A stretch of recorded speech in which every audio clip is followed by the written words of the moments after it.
Hello good morning friend. आज के video lecture में हम बात करेंगे ऑल्टरनेटिंग करंट के बारे में, जो आपका क्लास ट्वेल्थ में चैप्टर है।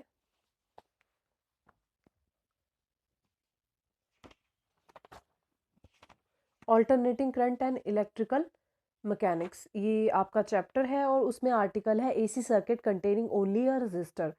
तो टॉपिक बाय टॉपिक हम डिस्कस करेंगे। सबसे पहले हम बात करेंगे AC circuit containing only a resistor के बारे में, उसके बाद इंडक्टर, उसके बाद कैपेसिटर, फिर कॉम्बिनेशन में आता है आपका एलसीआर सर्किट। तो बच्चों को इस आर्टिकल को हैंडल करने में बहुत ज़्यादा दिक्कत आती है एलसीआर सर्किट और इस चैप्टर को समझने में। तो हम एक सिंपल लैंग्वेज में और किस तरह से आप एग्ज़ाम में डेरिवेशन को ड्रॉ कर सकते हैं उसको देखेंगे। और फैक्चुअल क्वेश्चन, जो भी कॉम्पिटिटिव एग्जाम के लिए इस वीडियो को देख रहे हैं, फिजिक्स की तैयारी कर रहे हैं, कमीशन की तैयारी कर रहे हैं, उनको फैक्चुअल क्वेश्चंस, फैक्ट्स इस इक्वेशन से क्या सामने निकल के आएंगे। तो AC circuit containing only a resistor, तो सबसे पहले आपको पता होना चाहिए कि एसी सर्किट क्या है। देखिए आर्टिकल के नाम में ही डेरिवेशन छुपी होती है, एसी सर्किट। तो आपको पता है कि एसी सर्किट होता है, एसी एंड डीसी दो तरह की वोल्टेज आपके पास होती है। एसी वोल्टेज का मतलब होता है जब वोल्टेज साइन वेव की फॉर्म में आपके पास आती है, ऑल्टरनेट वोल्टेज को आप एसी वोल्टेज बोलते हैं। एंड डायरेक्ट वोल्टेज क्या होती है? डायरेक्ट होती है जब इस तरह से वो स्ट्रेट लाइन में होती है।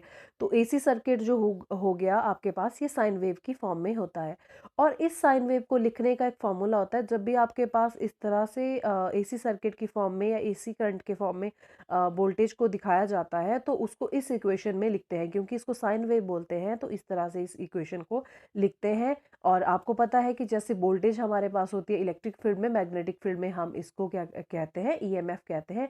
और ईएमएफ की वैल्यू होती है EMF not sine omega T. अब आप समझ रहे होंगे कि ये ईएमएफ को इस तरह से क्यों लिखा गया है, क्योंकि मैंने आपको पहले भी बताया कि ये साइन वेव, इसको कंसिडर किया जाता है। साइन वेव जब भी इसको कंसिडर करते हैं, और ये जो होता है ये आपका एम्पलीट्यूड होता है, ये जो होता है ये एम्पलीट्यूड होता है, और उसको पीक वैल्यू भी बोलते हैं, यहाँ से लेके यहाँ तक। तो मैक्सिमम एम्पलीट्यूड कितना है, या मैक्सिमम वोल्टेज कितनी फ्लो हो रही है, या मैक्सिमम पीक वैल्यू कितनी है, इसको बताने के लिए हम इस इक्वेशन का यूज करते हैं। ईएमएफ नॉट मतलब एम्पलीट्यूड, ईएमएफ नॉट मतलब एम्पलीट्यूड। और जिस फॉर्म में ईएमएफ को इंट्रोड्यूस करवाया जाता है, उसी फॉर्म में आप करंट को भी लिखते हैं। तो बस हमने सबसे पहले एसी सर्किट में क्या किया, एसी सर्किट है तो हमें पता चल गया कि जो सिंबल होगा वो इस तरह से होगा, साइन वेव की फॉर्म में होगा। अगर सिंबल साइन वेव की फॉर्म में है तो ईएमएफ को भी इस तरह से लिखा जाएगा, ईएमएफ को इस तरह से लिखा जाएगा। फिर हमने बोला if I is the current, अगर सर्किट में वोल्टेज है तो करंट भी फ्लो करेगा।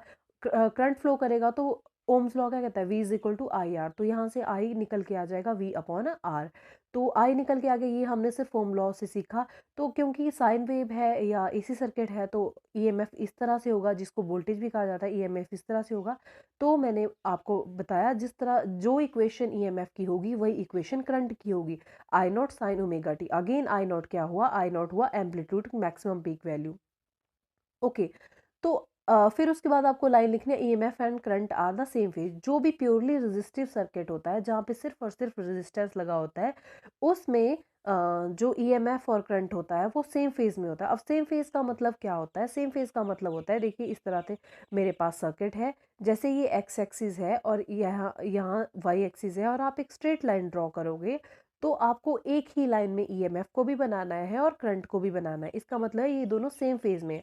अगर डिफरेंट फेज में होते तो क्या होता? जैसे करंट या वोल्टेज आगे होती, करंट पीछे होता, तो साइन की फॉर्म में जो साइन वेव है हमारे पास, तो अगर वोल्टेज यहाँ से शुरू होती तो करंट यहाँ से शुरू होता, या वोल्टेज यहाँ से शुरू होती तो करंट डाउन से शुरू होता, मतलब नेगेटिव एक्स एक्सिस से शुरू होता।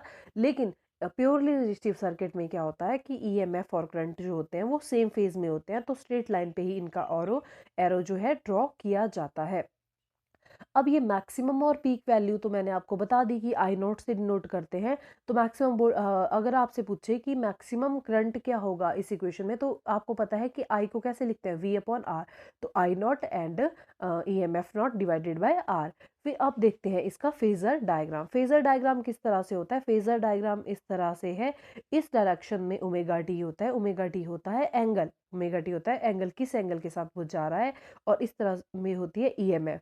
अब देखिए अगर वोल्टेज यहाँ से शुरू हो रही है, वोल्टेज की ये वाली साइन वेव है, वोल्टेज यहाँ से शुरू हो रही है, क्योंकि ये सेम फेज में है वोल्टेज और करंट, तो करंट भी इसी पॉइंट से शुरू होके ऐसे जाएगा।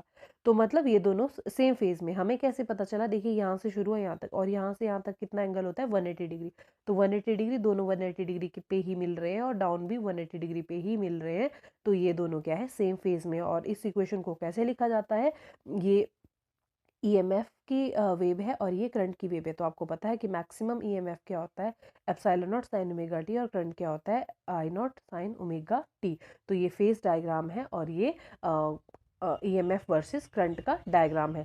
तो आर्टिकल को सिर्फ अगर एग्जाम के लिए आपको लिखना है तो आपको सिर्फ इतना ही लिखना है, साइन वेव की इक्वेशन लिखनी है, ओम्स लॉ लिखना है, और उसमें उससे करंट की इक्वेशन लिखनी है, और यहाँ पे रीजन देना है कि इसीलिए इसका एंगल सेम रहा क्योंकि ये सेम फेज में है, और मैक्सिमम वैल्यू पीक वैल्यू ये होती है, और डायग्राम दोनों आपके पास ये होते हैं, और मैक्सिमम मार्क्स आपको मिलेंगे। Thank you and have a good day. Please subscribe the channel for more video update.